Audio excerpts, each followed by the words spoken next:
बोलो जयकारा बोल मेरे श्री गुरु महाराज की जय। सभी सब प्रेम से सत्संग प्रेमियों को जय सच्चिदानंद।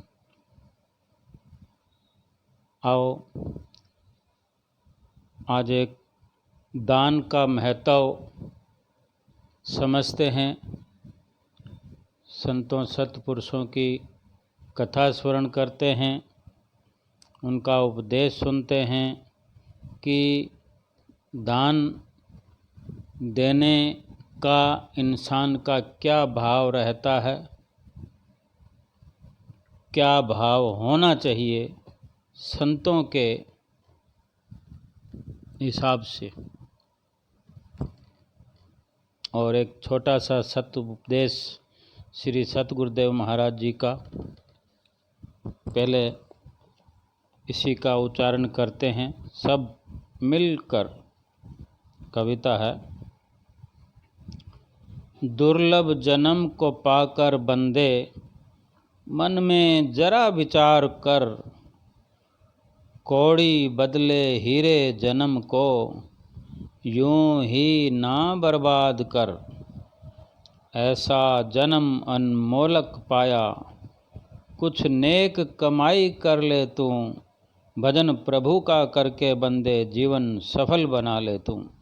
यही है अवसर, यही है बेला, नाम प्रभु का ध्या ले तू, अंत में होगा संगी साथी, परलोक का तोषा बना ले तू।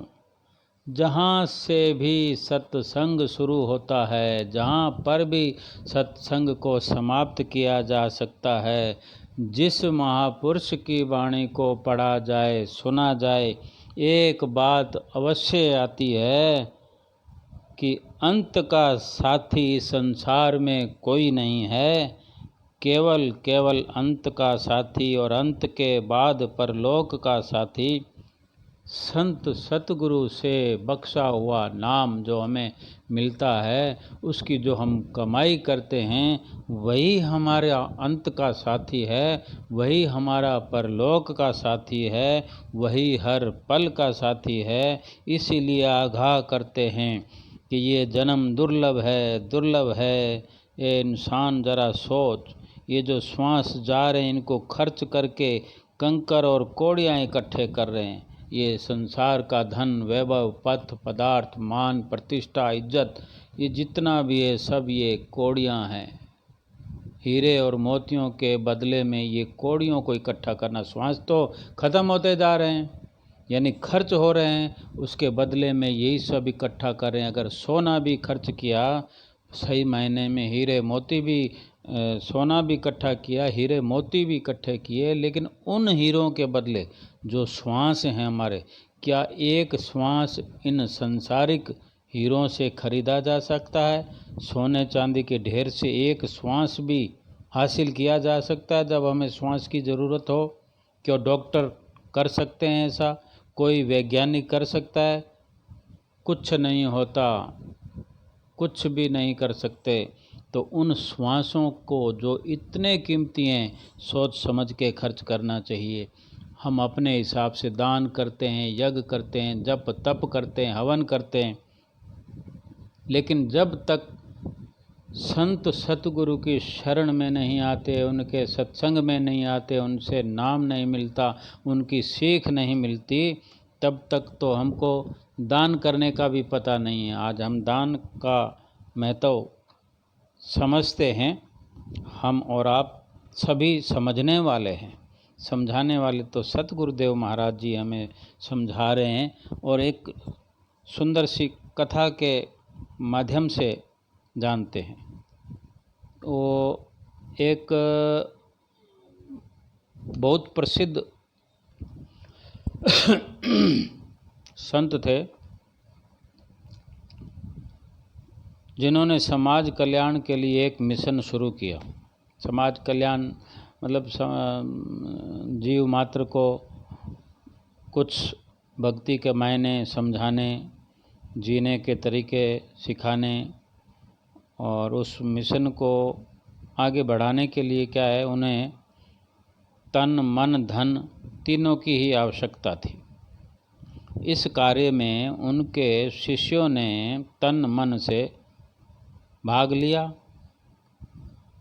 जो शिष्य थे वो तो तन मन ही दे सकते हैं, धन तो जब वो काम नहीं करेंगे तो कहाँ से लाएंगे। धन वाले धन देते हैं, तन वाले तन देते हैं, मन वाले मन देते हैं। ज़रूरी थोड़ी है कि एक ही इंसान के पास तन और मन तो है ही, फिर भी अगर तन से भी कोई स्वस्थ ना हो तो वो मन तो दे ही सकता है। वो कहना मानकर उनके कहने मात्र से उनका नाम जपना, वो सत्संग का अमल करना, ये सब कर सकता है, ये मन से होता है। और जिसका तन और मन दोनों ठीक हो, या जिसके पास तन मन धन तीनों हो, कमाई भी करता हो, स्वस्थ भी हो और मन भी लगाता हो, उसका तो कोई मुकाबला ही नहीं है। तो तन मन से वो उनके साथ जो शिष्य रहते थे वो साथ देते थे। लेकिन वो धन के लिए दानियों को, जो दान दाता थे, जो व्यक्ति कोई हमारे भाई लोग जो दान देने के इच्छुक होते थे या उनको दान देने के लिए प्रेरणा वो देकर उनको खोज लाते थे, वो शिष्य यही काम करते थे। तो वो शिष्य ने जो खोज रहे थे, तो एक बार एक शिष्य कलकत्ता पहुंचा, जहां उसने एक दानवीर सेठ का नाम सुना कि फलां फलां व्यक्ति है जो दानवीर है, जहाँ ज़रूरत हो वहाँ दान देता है। ये जानकर उस शिष्य ने सोचा कि इन्हें दानदाता जी को, दान देने वाले सेठ जी को गुरु जी से मिलवाना ठीक रहेगा, ये हमारे समाज कल्याण के कार्य में दान देंगे। इस कारण शिष्य जो था वो सेठ जी को, दान देने वाले सेठ जी को गुरु जी से मिलवाने ले गए। गुरु जी से मिलकर सेठ जी ने कहा, हे महंत जी, संत जी, आपके समाज कल्याण में मैं अपना योगदान देना चाहता हूँ, पर मेरी एक इच्छा है। दान देने वाले की भी कोई इच्छा होती है, शर्त होती है, अपने अपने विचार हैं, लेकिन संतों के पास कोई पहुँचेगा तभी तो सीख पाएगा। तो वो कहता है, एक मेरी इच्छा है जो आपको स्वीकार करनी होगी। उन्होंने बोला, बताओ। आपके इस कार्य के लिए मैं भवन निर्माण करना चाहता हूँ, एक भवन बनवा के आपको सुपुर्द करना चाहता हूँ, और हर कमरे के आगे मैं अपने रिश्तेदारों का नाम लिखवाना चाहता हूँ। जैसे हम देखते हैं ना, बगीचों में, धर्मशालाओं में, मंदिरों में, कहीं उनकी सीढ़ियों पे लिखा होता है, ऊपर पंखों पे लिखा होता है, दीवारों पे लिखा होता है, ये हमारे फलां उसकी याद में ये बनाया गया। शमशान घाट में भी हम जाते हैं तो बेंचों में, कुर्सियों पे जो पत्थर की बनी रहती है वहाँ लिखा होता है। भवन अगर किसी ने बनाया तो वहाँ लिखा होता है। तो उसने भी बताया कि मैं वो सूची साथ में लाया हूँ, मेरे रिश्तेदारों के नाम, वो जहाँ जहाँ जो लिखवाना होता है मैं आपको दे दूँगा, आप ये कार्य कराएं तो मैं दान करूँगा। तो गुरुजी थोड़े तीखे स्वर में दान वापस लौटा देते हैं कि ले जाइए अपना दान, हमें नहीं चाहिए। और अपने शिष्यों को डांट दिया कि अज्ञानियों, एक ही शिष्य गया था, बोले, हे अज्ञानी, तुम किसे साथ ले आओ? ये तो अपनों के नाम का कब्रिस्तान बनाना चाहते हैं। जिस दानी सेठ को तुम लाए हो, कब्रिस्तान में नाम लिखे जाते हैं, ये अपने रिश्तेदारों का अलग से कब्रिस्तान बनाना। इन्हें तो दान और मेरे मिशन दोनों का ही मैं तो समझ नहीं आया, क्या ऐसे दान किया जाता है? या हम जो मिशन चला रखा है हमने समाज कल्याण का, उसमें क्या यही दान का महत्व है? ये देखकर सेठ जी हैरान थे, क्योंकि उन्हें इस तरह से कभी दान लौटा देने वाले संत मिले नहीं थे। संत बहुत प्रकार के होते हैं। इस घटना से सेठ जी को दान का महत्व तो समझ में आ गया। जब किसी को कुछ लौटा दिया जाता है तब उसको समझ में आता है कि तुम्हारे इस वस्तु की कोई वहाँ पर कदर नहीं है, ले जाओ। नहीं तो उस चीज़ को देने का अहंकार बना रहता है। हमारी कोई चीज़ वापस लौटाता है तभी हमें पता लगता है कि हम ही समझ रहे हैं कि हमारी चीज़ की कीमत है, सामने वाला नहीं समझ रहा।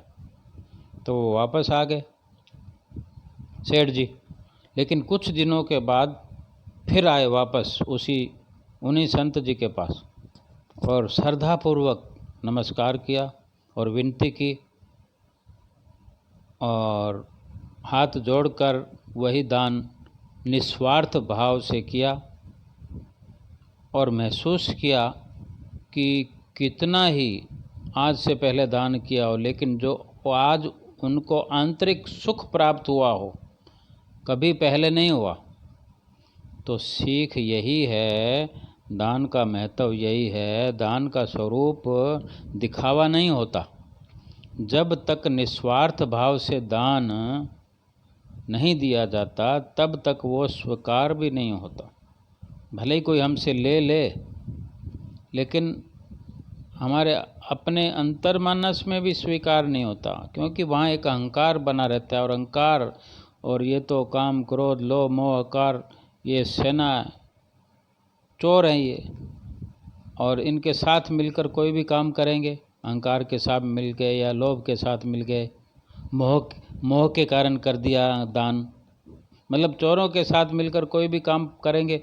और इनके जो चोरों का सरदार है वो है मन, वो डाकू है। चोरों और डाकुओं के साथ कोई भी मिलकर काम किया जाएगा तो हम तो चोर और डाकू ही कहलाएंगे। वो हमारे जो हम चाहते हैं कि हमें फ़ायदा हो, भला हो, हमारा भला कैसे हो सकते हैं हम चोरों की संगत करेंगे। तो काम क्रोध लोभ से हट के निस्वार्थ भाव से अगर हमको वो कोई काम करना आ जाए, चाहे हम 1 रुपया भी अगर कहीं रखते हैं, लेकिन मन में ये भाव हो कि ये समर्पण भाव से, एक नम्र भाव से, और मन में सोचें कि मैं इतना सा ही कर पाया हूँ प्रभु, मुझे और शक्ति दीजिए, ये भी आपने हिम्मत दी है तो मैं कर पाया हूँ। ये अपने मन को भी शांत करता है। और वो जिस निमित्त वो कार्य करते हैं, वो दान करते हैं, जिसको देते हैं, दान को दान नहीं, वो तुच्छ वस्तु समझकर कि इसकी कुछ भी मेरे हिसाब से कदर कीमत नहीं है, मैं आपको समर्पित करता हूँ, आप कबूल कर लीजिए, आपका बहुत बहुत आशीर्वाद मिले मुझे, आपका आभारी हूँ अगर आप कबूल करते हैं जिसको भी हम दे रहे हैं, चाहे हम अपने गली मोहल्लों में करें, चाहे संत को करें, या कहीं पर भी वो दें समर्पण भाव से। तो ये सब कहाँ से आता है?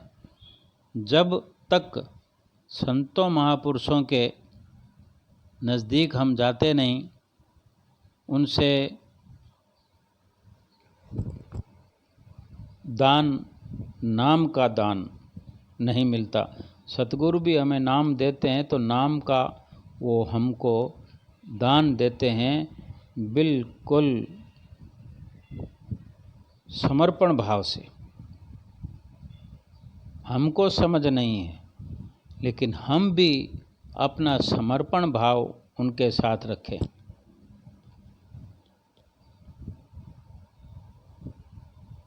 भगत जो प्रेम से वक़्त व्यतीत करते हैं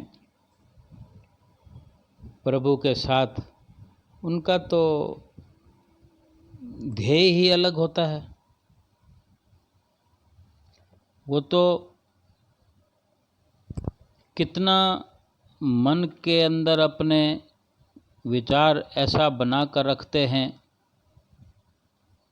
कि हमारे पास तो कुछ ऐसा है ही नहीं जो हम प्रभु को दें। ये तो प्रभु की कृपा है। हम मन को साफ करके, जैसे मन को पवित्र करते हैं, तो मन पवित्र करके तो कुछ ना भी दें तो प्रभु तो रीझ जाते हैं।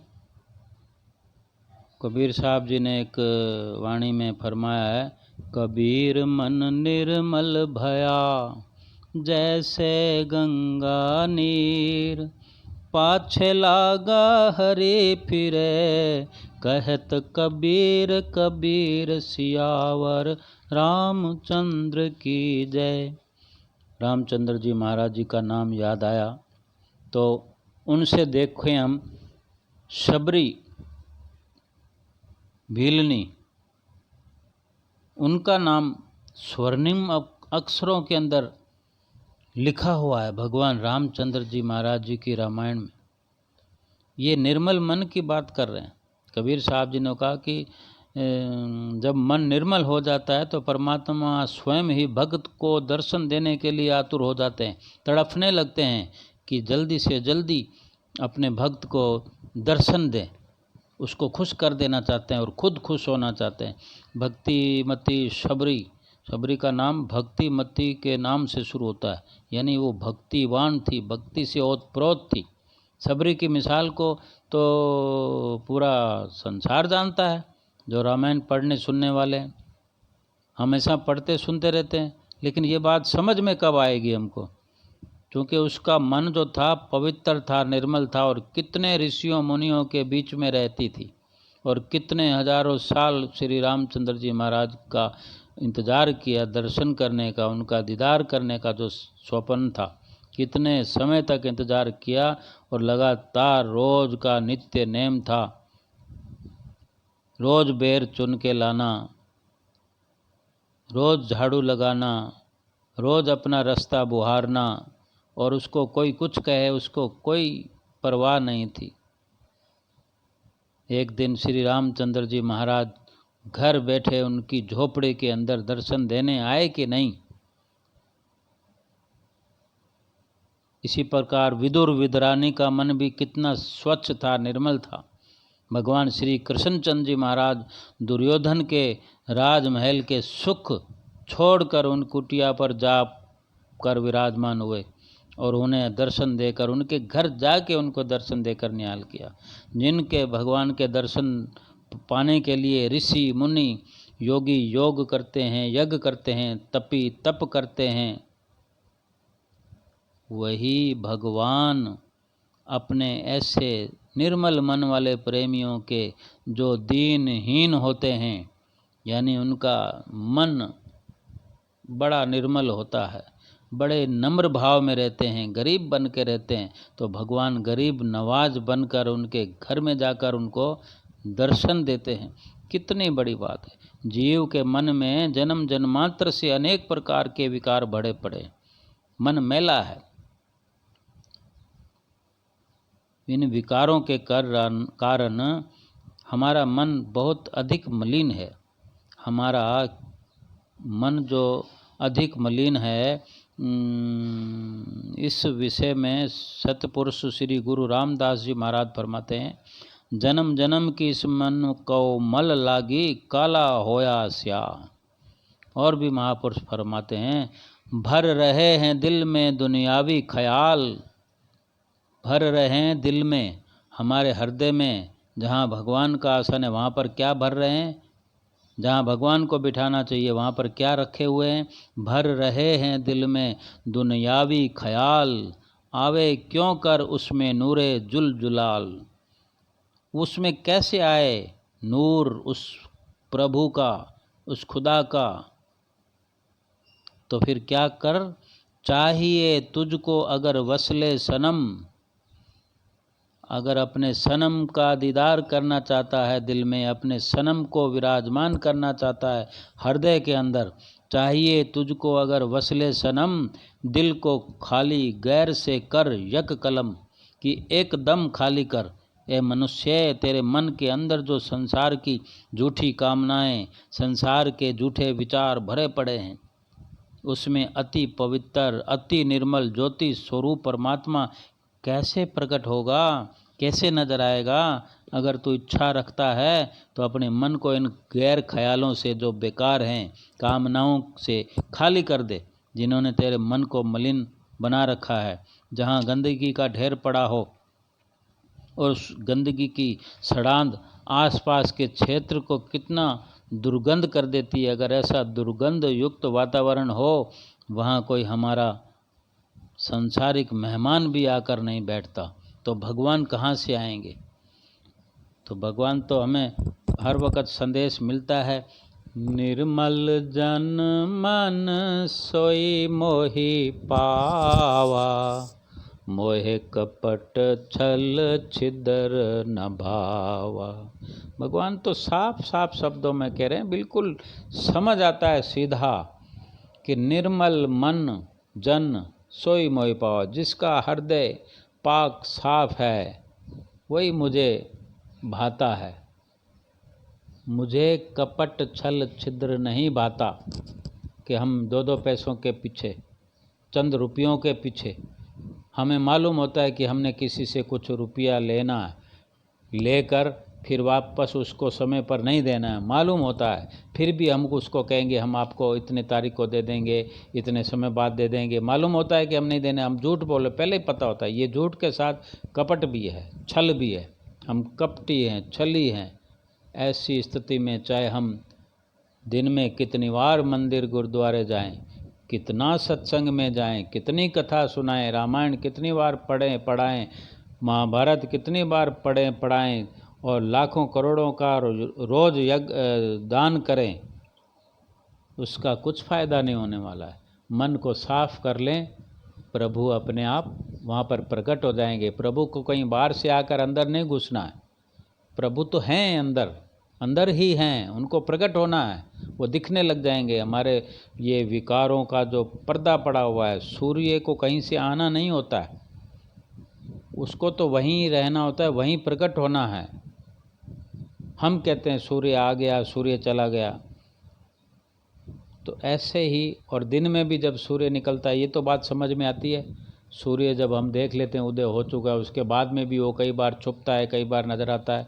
जब जब बादलों की ओट में आ जाता है तब तब छुप जाता है, जब जब बादल छट जाते हैं तब तब सूर्य फिर दिखने लगता है। तो ये अंधेरा है, मोह का, माया का घना अंधकार है, इसको दूर करना है। मन को साफ शीशे की तरह बना लें, अपने आप उस आईने के अंदर प्रभु का दीदार हो जाएगा। बोलो जयकारा।